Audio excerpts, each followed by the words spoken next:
Do you want the best piece of advice ever about parenting?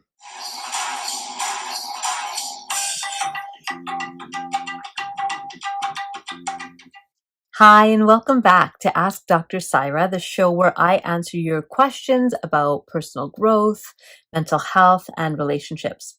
Today's question comes from Shyla.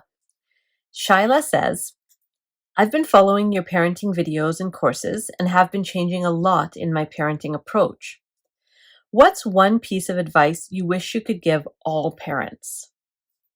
I've been following your parenting videos and courses and have been changing a lot in my parenting approach. What's one piece of advice you wish you could give all parents? I love this question. Thank you, Shyla, for that question.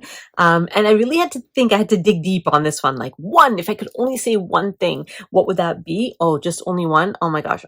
Okay. So I have three, but I'll start with the one, number one. If I could just tell parents one thing, and that was the only thing I could tell them and they would believe me, it would be this. For any reason, big, small, justified, whatever, do not hit your children. Full stop. That would be my number one piece of advice to parents. I don't care what you call it spanking, call it discipline, call it teaching them a lesson. I don't care what you call it. Don't hit your kids. That would be number one by far. As a mental health professional, that is what I would say to parents. Please, please, please, please, please don't hit your kids. Don't do it when you're mad. Don't do it when you're not mad. Just don't do it. Now, why? Okay. So there's a few reasons for this advice. So one is dandelions and orchids. Right? So some kids are dandelions. They're tough. You can dig them up and they'll come back. You can mow them down and they'll come back. You can, put the Roundup killer weed thing on them and they'll come back. No matter how hard life is to them, they will come back. They will bounce back. And then there's the orchids, right? I don't know if you've ever had an orchid or been gifted an orchid. They look so nice in the store, right? And then you get it. And orchids, honestly, if you turn it a little too far in one direction or the other and it gets unhappy, it will die just by turning the pot. You can kill orchids so easy. So some kids are actually orchids, but their family environment has forced them to act like dandelions. And if you hit an orchid, the kind of damage you're going to do that will last for their lifetime is profound. If you hit a dandelion, they'll still be hurting. Absolutely. It'll be a breach of a relationship, trust, and the bond, but it won't be as devastating. And here's the thing. You don't know if your kid's an orchid or a dandelion. Well, you might already, as I'm talking about it, be like, oh yeah, my kid's totally an orchid or a dandelion. But we can't know really the impact that that's going to have until about 20 years later, 20, 25 years later. And I'm saying this because of the amount of people I've worked with in their 20s and 30s and 40s and 60s and 80s who were hit.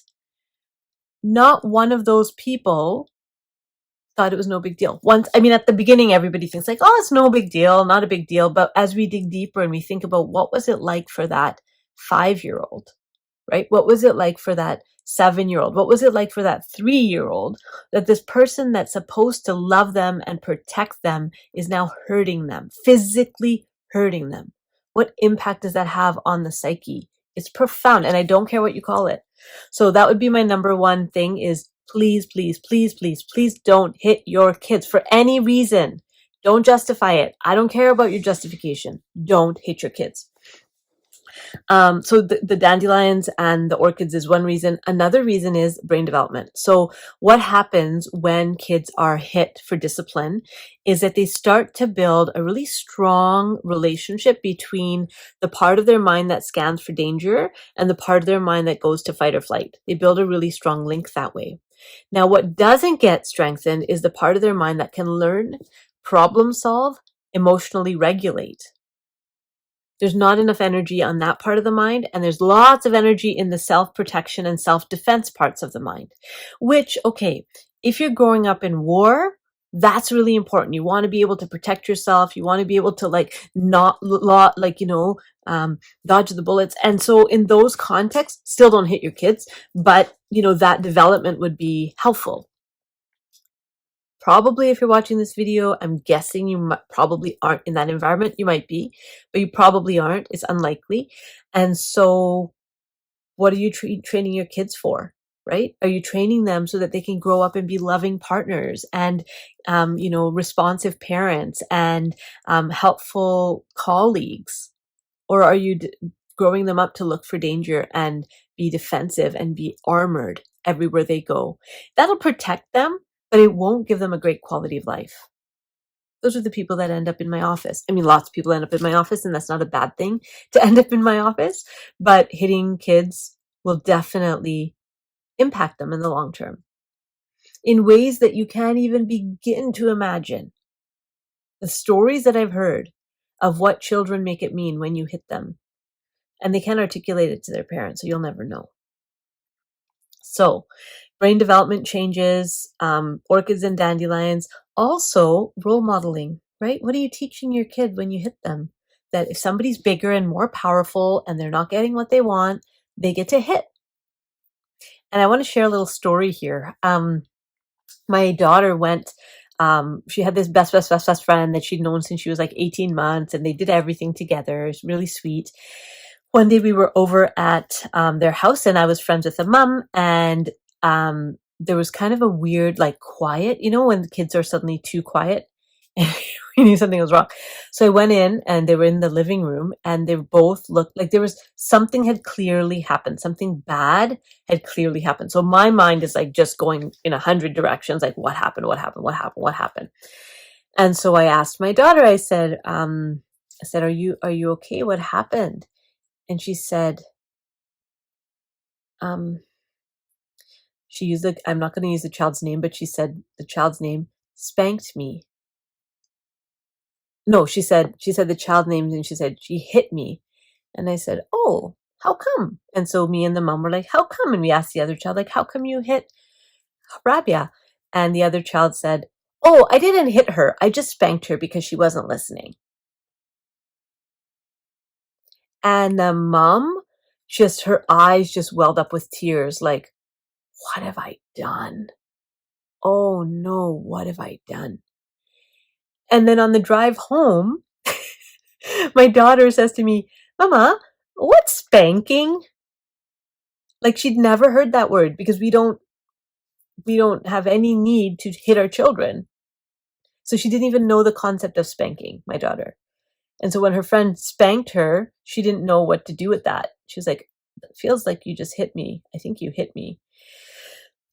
So please don't hit your kids. Number one piece of advice.